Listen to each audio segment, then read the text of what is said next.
नमस्कार विद्यार्थी मित्रांनो, मी कैलास तडके पुन्हा एकदा तुमचं स्वागत करतो. मित्रांनो, आज मी तुम्हाला 40 वर्षाच्या अशा तरुणाची कथा सांगणार आहे ज्या तरुणाने फिफा वर्ल्ड कप 2026 हा गाजवलेला आहे आणि तोही त्याच्या पदार्पणाच्या पहिल्या सामन्यातच. त्या खेळाडूचं नाव आहे जोसिमार जोसे इव्होरा डायस उर्फ वोझिन्या. वोझिन्या याचा अर्थ पोर्तुगीज मध्ये आजी असा होतो. या वोझिन्याचा सांभाळ लहानपणी त्याच्या आजीने केला होता, म्हणून त्याने वोझिन्या हे नाव स्वतःला लावलेलं आहे. काय कथा आहे याची? हा 40 वर्षाचा केप वर्दे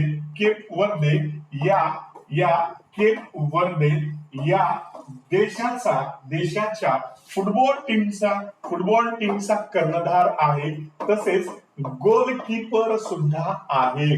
मग केप वर्दे लोकसंख्या केवळ 5 लाख, म्हणजे जेवढे लोक या देशामध्ये राहतात, या देशाचे नागरिक जेवढे या देशात राहतात त्याच्यापेक्षा जास्त नागरिक यांनी स्थलांतर केले. 10 लाख लोक या देशाच्या बाहेर आहेत कामासाठी, आणि ह्या 5 लाख लोकसंख्येचा हा जो देश आहे पहिल्यांदाच विश्वचषकासाठी पात्र ठरला, आणि त्यांचा पहिलाच सामना 15 जून 2026 रोजी स्पेन या देशाविरुद्ध होता. स्पेन हा पूर्वीचा विश्वचषक विजेता, सोबतच 2024चा युरो चॅम्पियन देश.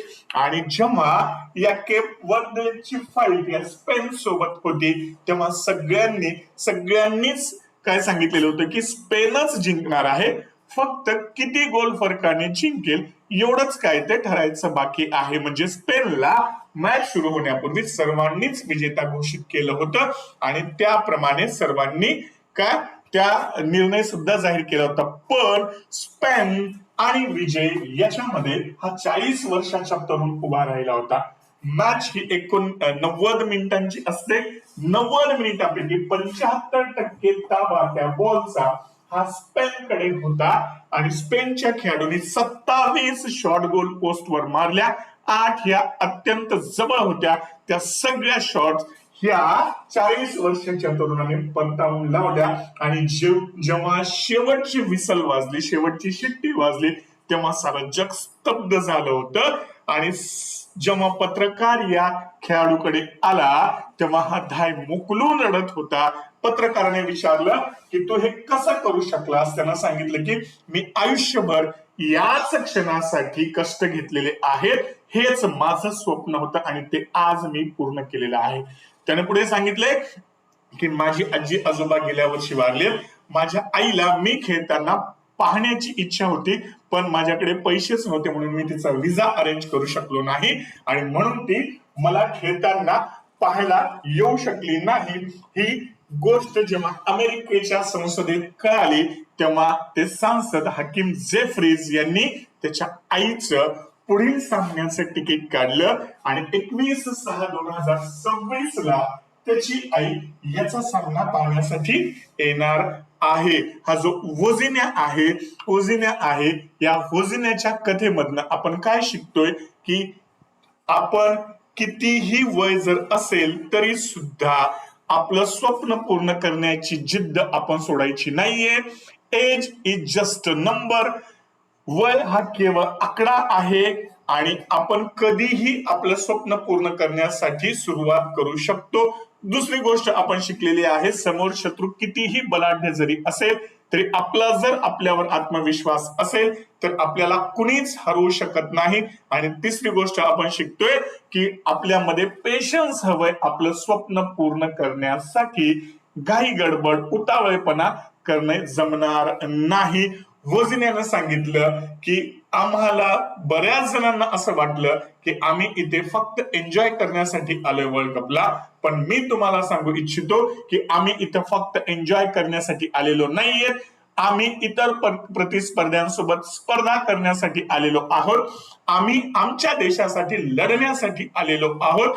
आमची ताकद हीच आमची शक्ती आहे. We are not here to enjoy, we are here to compete with others. We are here to fight for our country and unity is our strength. हे वजिन्याचं वाक्य होतं. सामना संपल्यानंतर साहजिकच सामनावीराचा जो पुरस्कार आहे तो वजिन्याला देण्यात आला. 9.7 रेटिंगने हा जो पुरस्कार आहे तो मिळवणारा हा जगातला पहिला खेळाडू आहे. हा जगातला पहिला असा खेळाडू आहे ज्याने विश्वचषकाच्या पदार्पणातच वय सर्वात जास्त असताना पदार्पण केलेला हा खेळाडू आहे. आणि जेव्हा दुसरा सामना झाला जो 21/6/2026 ला झालेला आहे आणि या सामन्यामध्ये जगाने काय एक जगाने हा त्याचा सुंदर देश केप व्हर्दे जगाने सर्वात सुंदर चित्र पाहिलेलं आहे आणि ते चित्र होतं वजिन्याला खेळताना त्याची आई पाहत होती. हे फिफा वर्ल्ड कपने जगाला दिलेलं सगळ्यात सुंदर चित्र आहे. आपलं लेकरू आपलं स्वप्न पूर्ण करतोय, त्याचं स्वप्न पूर्ण करतोय आणि त्याची आई पाहते. याच्यापेक्षा सुंदर चित्र कुठलंच असणार नाही. 21/6/2026 ला जी उरुग्वे सोबत मॅच झाली सगळ्यांना असं वाटलं की स्पेन सोबत जो आहे स्पेन सोबतचा खेळ आपण समजूया की काय योगायोग झाला असेल. पण उरुग्वेला सुद्धा या वजिन्यानं आणि त्याच्या टीमनं 2-2 या बरोबरीनं रोखलेलं आहे. उरुग्वे सुद्धा 2 वेळेसचा वर्ल्ड कप चॅम्पियन आहे. हा देश काय सांगतोय की लोकसंख्या मॅटर करत नाहीये. हा देश सांगतोय की त्या खेळाडूंमध्ये कशी एकी पाहिजे आणि त्याचा लीडर कशा पद्धतीने पाहिजे. त्याच्यामुळे तुम्ही सुद्धा तुमची स्वप्न कोणत्याही वयाच्या टप्प्यात पूर्ण करण्यासाठी प्रयत्न करू शकता आणि जिंकू शकता. वो और होंगे जो हार गए आसमान से, तुमने हमारी उड़ान अभी कहां देखी है. मग आम्ही जे उडणार आहोत ते असे उडणार आहोत की जिंकणारच आहोत. पायाला जे साखळदंड तुम्ही बांधून ठेवलेले आहेत ते तोडून टाका आणि आकाशामध्ये उंच भरारी घ्या. कारण हे आकाश कुणाच्या बापाची जहागिरी नाहीये, हे आकाश तुमचं सुद्धा आहे. त्यामुळे तुम्ही जिथे आहात तिथून सुरुवात करा. स्वप्न आयुष्याची पूर्ण करा. वजिन्याची कथा आपल्याला हीच सांगते आणि वजिन्याचा आदर्श घेऊन तुम्ही तुमच्या स्वप्नांच्या मागे लागावं हीच अपेक्षा आहे. बघा, कबुतराला गरुडाचे पंख लावताही येतील पण उडण्याची जिद्द रक्तातच असावी लागते. कारण आकाशाचं वेळ दत्तक घेता येत नाही. तर प्रत्येकामध्ये हा वजिन्या असतोच. आपण फक्त त्याला जिवंत ठेवायचं आहे. व्हिडिओ आवडला असेल तर लाईक करा, शेअर करा, सबस्क्राईब करा. भेटूयात पुढच्या व्हिडिओमध्ये. Till then have a great day माझ्या वजिन्यांनो.